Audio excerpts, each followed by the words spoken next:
Welcome back to another new lesson. আজকে আমরা ইংরেজি একটি গুরুত্বপূর্ণ টপিক মানে অ্যাপোস্ট্রোফি এস নিয়ে বিস্তারিতভাবে শিখবো ইনশাআল্লাহ। অ্যাপোস্ট্রোফি এস মানে কি? অ্যাপোস্ট্রোফি এস মানে হচ্ছে এভাবে অ্যাপোস্ট্রোফি লিখে তারপরে একটি এস লেখাকে আমরা অ্যাপোস্ট্রোফি এস বলে ডাকি। অ্যাপোস্ট্রোফি এসকে আমরা ব্যক্তিবাচক নাউনের সাথে ব্যবহার করতে পারবো। যেমন রাকিব, রাকিব মানে কি? রাকিব হচ্ছে একটি নাম এবং এটি একটি নাউন।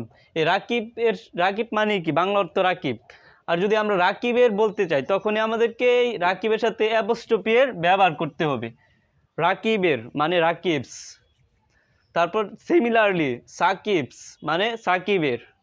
সাকিব তো সাকিবই, আর যদি বলতে চাই সাকিবের তখন আমাদেরকে অ্যাপোস্ট্রোফি এর ব্যবহার করতে হবে, সাকিবস।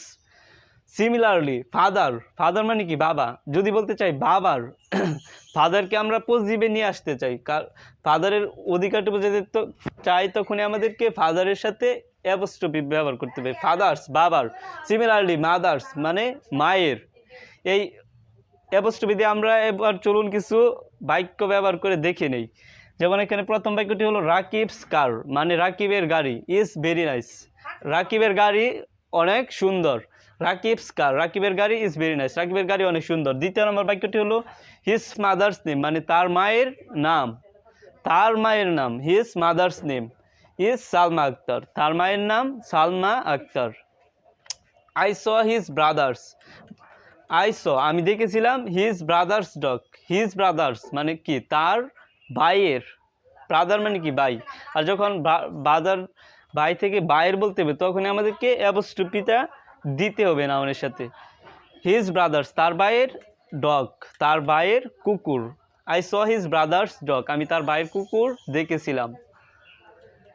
হি will go to Ritu's house, he will go to Ritu's house say ঋতুস house মানে কি?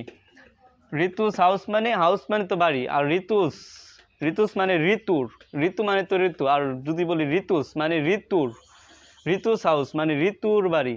হি will go to Ritu's house সে ঋতুর বাড়িতে যাবে। He will go to Ritu's house সে ঋতুর বাড়িতে যাবে।